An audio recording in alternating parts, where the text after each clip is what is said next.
Quand Jimmy se rend au musée, il a déjà ses petites habitudes. Pour lui, l'entrée se fait par cette porte réservée au personnel. On est où, Jimmy, là? À l'entrée du musée Fabre, dans les coulisses, l'entrée du personnel, endroit où on passe depuis qu'on commence à travailler sur cette exposition.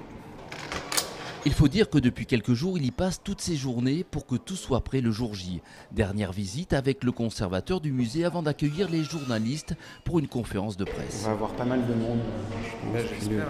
Les espaces là sont bien agencés. À 26 ans, Jimmy Richet fait partie des 2 gagnants du prix Félix Sabatier, un prix qui récompense les étudiants en fin de cycle des Beaux-Arts du Grand Sud de la France. L'idée de ce prix, c'est de soutenir la jeune création de 2 manières. Il y a une dotation financière, ce qui est très important pour les artistes qui, à la sortie de l'école, font face à certaines difficultés d'ordre matériel et financier, louer un atelier, avoir accès à des machines.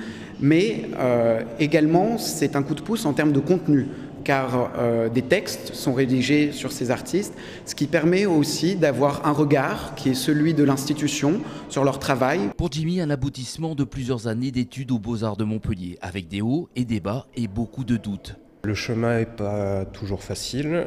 On a des amis, de la famille qui sont derrière nous aussi, qui ne comprennent pas forcément la difficulté ou ce choix. Et ce type de prix et d'exposition permet aussi de montrer à notre entourage que finalement, parfois ça marche aussi. À la clé, 5 000 € d'aide à la création et une ligne de plus sur le CV. Pour Katia Morel, 2e lauréate, l'important dans ce milieu, c'est de faire son trou. On nous a toujours dit de toutes les manières aux Beaux-Arts, il va falloir vous faire un nom, il va falloir fréquenter les vernissages, il va falloir parler, ce qui n'est pas toujours simple.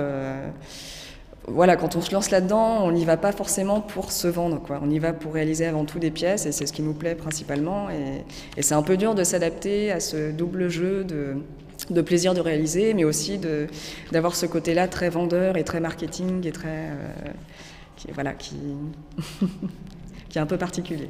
Demain, ces quelques lignes écrites sur un bloc-notes par un journaliste sortiront en kiosque. Un premier pas pour passer de l'ombre à la lumière.